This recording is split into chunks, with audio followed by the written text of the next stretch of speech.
So my name is Francesca Pozzoli and I'm a PhD student in Sociology and Methodology of Social Research at the University of Milan. And actually my PhD is a joint program between the University of Milan and the University of Amsterdam. How would you explain what you do to a layperson? Right. So I would say that the wider focus of my work is on social care policies. And in particular, I'm interested in aspects such as the transformation and organization of social care services and in the effects that different models of welfare services, welfare social services, can have on our everyday life or on the everyday life of people using services at least. In my PhD project, I focus on models of cash for care, which means models of care which are based on monetary transfers to individual service user as opposed to the provision of in-kind services.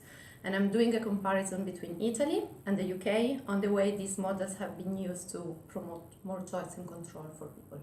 What would you say are currently the three main policy priorities for long-term care in Italy? Okay, I think I need to kind of make a preliminary remark or a bit of an introduction to say how the long-term care system works in Italy. So the main form of support in Italy for people who are care dependent is a benefit called indennità di accompagnamento. This is a cash payment administered and provided by the central government. It's not means tested. And it's only for people who are totally care dependent, which basically means that either you get the full amount of this benefit, which is just over 500 euros a month, or you don't get it. So there's no kind of in between.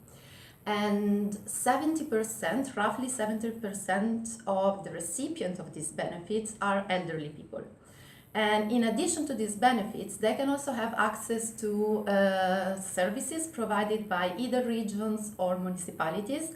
However, the number of people who is reached by these services is much, much smaller.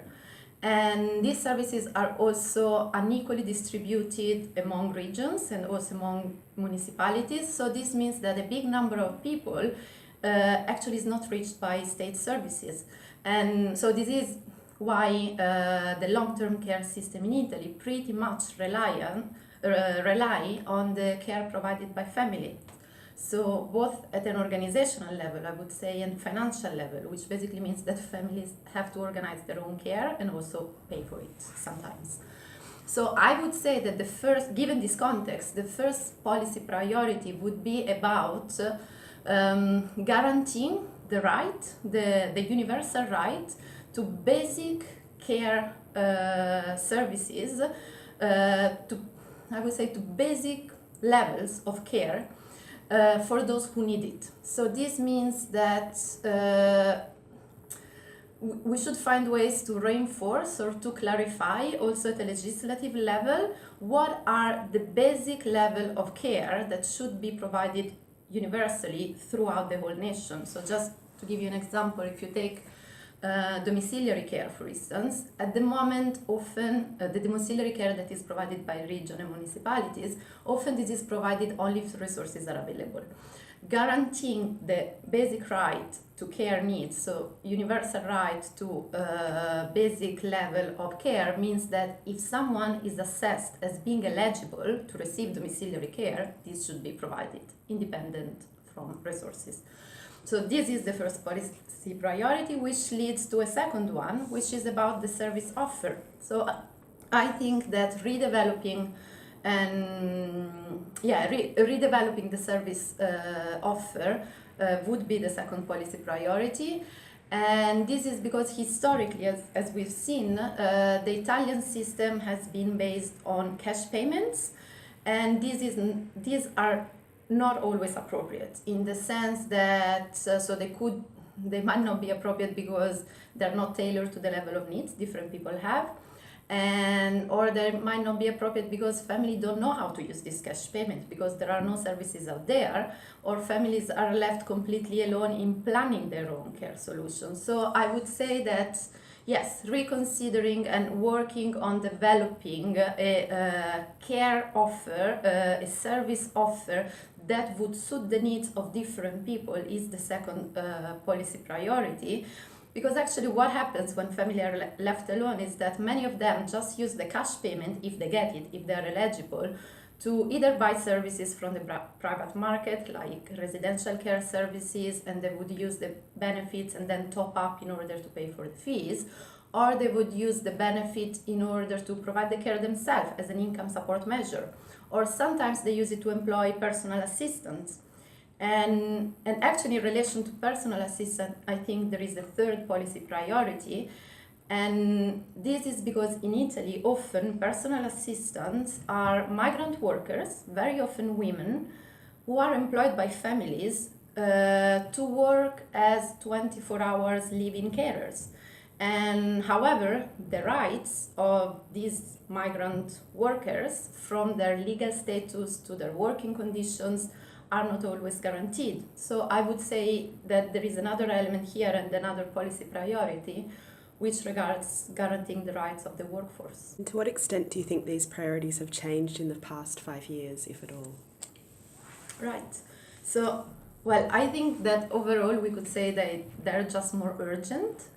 And for instance, in regards to the first two priorities, so guaranteeing universal social care and the service offer, I would say that yes, they're just more urgent. I mean, we are an aging population. This is not just about Italy. This is like everywhere. But for instance, in Italy, we get old more than in other European countries. So for instance, the percentage of people who are over 80 years old or over 65 years old is higher compared to European averages. And so this means, and at the same time, actually, sorry, I forgot, families will be less and less able to provide for the care needs of an aging population. So I think this tells us that these are just more urgent issues, especially if we consider that it's becoming more and more clear that there is a link between the emergence of care needs and the emergence of poverty, or at least impoverishment. So definitely equal access to care services is now more urgent, I would say. And then in regards to the migrant workforce issues, I would say that, well, there have been some processes of regularization in Italy. However, I would say this is not enough to guarantee workforce rights. And I also would say that it's interesting that recently, I mean, the number of migrant workers is not increasing, while the number of elderly people is increasing. So this means that the families are finding more difficult, and I think will find more difficult in future, to actually use this form of employment. So the match of offer and demand between migrants' needs and families' needs might not work in future in the same way it did in the past, and this might not kind of justify state disinvestment anymore in the not distant future. If you have an opportunity to introduce one new long-term care policy in Italy, what would it be and why? Right. Again, I think this would be about reconfiguring and developing a new service offer. So, as I said, the Italian system heavily invested in cash payment, which are not necessarily linked to a service offers and are not necessarily linked to the level of needs of people using care. So in this respect, for instance, it's interesting that there is a debate now, more at an academic level than at the government one, I would say, about how to change, how to reform this cash payment, the indennità di accompagnamento. And there are ways to look, they are looking at ways to introduce proportionality between needs and level of support. So I think this is very good. But I also think that it would be as important, if not even more important, to develop the service offer, which means reconsidering the balance between cash and care. So, so I think, that would help to I mean, I cannot tell you exactly what policy would do that, but if I have to work on a policy, I would say that reconsidering the balance between cash and care is important, especially because different option needs to be available for people with different needs. So it must still, I'm not saying that care should substitute cash or that cash should be used in a certain way, but different options should be available. So some families might still be happy to use their cash payment to employ personal assistant or as an income support measure, and that's absolutely fine. This might not work for other families, it's not for everyone. So developing a service offer is key, I think. In terms of research priorities, what do you think is an outstanding piece of research on long-term care that needs to be carried out in Italy? Yeah, I think it would be interesting to better understand the long-term care system in Italy in the context of other policy areas, such as, for instance, migration and employment policies.